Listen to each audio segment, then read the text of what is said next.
When this country is divided, we as the people of Nairobi feel the heat.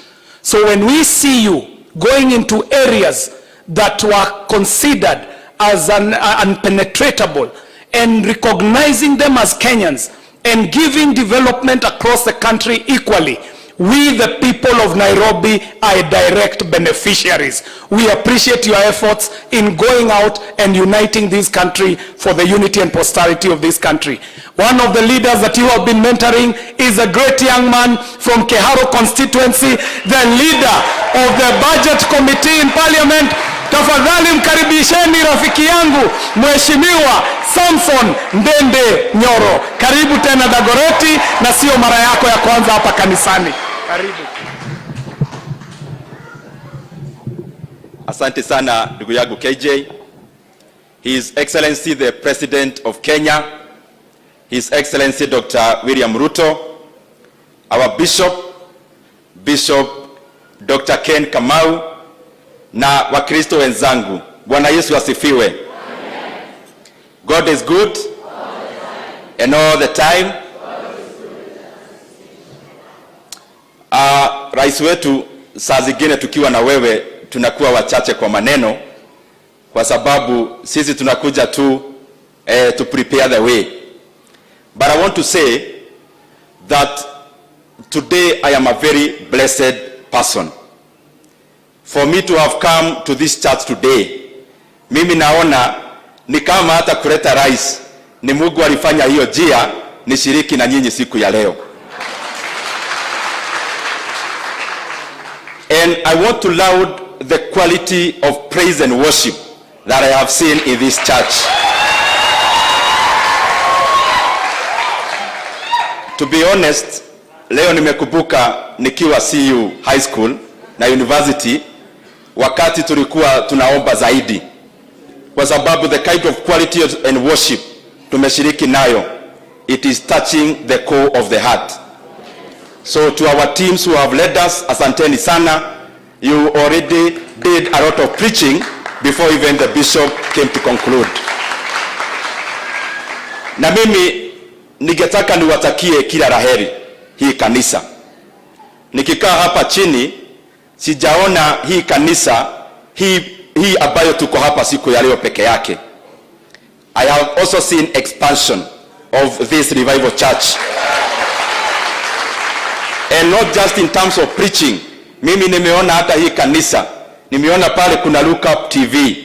I have seen even more. Bishop, I am sure you have capacity kulingana na ile favor Mungu amekupea of even establishing education institutions.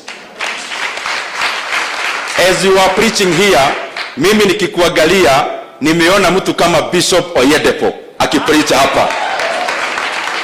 Ile maneno Mungu amemjalia akafanya pale Nigeria, nimeona pia wewe Mungu amekupea kibali ya kupeleka hii kanisa na ministry mbele. Ningetaka nitoe shukrani zangu za roho kwa wanadagoreti wote kwa kuchagua rais wetu. Tulikuja hapa siku mingi tukiomba kura, na unajua vile tumepokea sermon ya siku ya leo. Adui walikuwa wengi na adui walikuwa na nguvu mingi, lakini sisi kuwa hapa siku ya leo tukileta rais wetu akiwa rais, mimi naona ya kwamba ile sermon tumepata siku ya leo, we have a walking testimony in the name of our president. Na pia nawashukuru sana wanadagoreti. Unajua pale bunge tukienda, kwa sababu bunge ni kubwa sana, pia tuko na milengo yetu na tuko na watu ambao roho zinaigiana. Na mimi kama niko na rafiki pale bunge ni huyu Mheshimiwa KJ. Mimi nataka niwashukuru sana kwa kuchagua KJ, lakini mimi pia natoa onyo kidogo.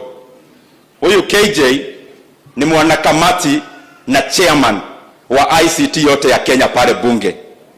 Lakini mimi nataka nitume bishop. Ukiongea na KJ, unajua mimi nasaidia rais wetu kama chairman wa budget pale bunge. Uambie KJ aache kuja ananyakua budget yote ya nchi alete Dagoretti South. KJ iko other 289 constituencies. tafadhali wacha kuchukua yote unaleta hapa, kwa sababu wanakujanga juu yeye ni rafiki. Tukiongea anataja barabara, tukiongea ananiambia rais hata hii amepitisha. I want to tell you, you have a very hardworking MP ambaye anawatetea na anawaletea maendeleo. Ya mwisho, rais wetu, mimi nashukuru Mungu nimepata nafasi ya kufanya kazi kwa karibu sana na wewe. And there are several things that I have seen working closely with you. One is that the destinies of nations are not predicated on wishes. The deliberate decisions of a leader are the ones that define where a country goes and the future of a country. Na pia hiyo nikiangalia, nikisoma na wewe, I have also seen that the countries we try to emulate, including a country like China, it never grew by wishful thinking of the leader. It grew by the deliberate policies, and especially of Deng Xiaoping from 1978, where he opened up China and came up with new policies. A country like South Korea also never grew on wish lists. It grew by deliberate policies of General Park, where he wanted to grow the economy of South Korea in what is called an export-led economy. And in fact, he established a committee to enhance the exports of South Korea, and in all the 19 years he was the leader of South Korea, he never missed any of the monthly meetings of that committee.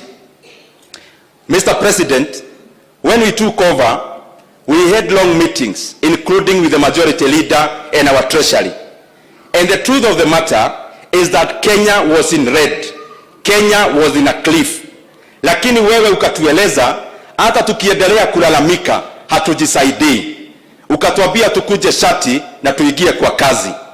And out of that, Mr. President, and your wise, deliberate policies, Kenya is now not on the cliff again. You have been able to stabilize our economy.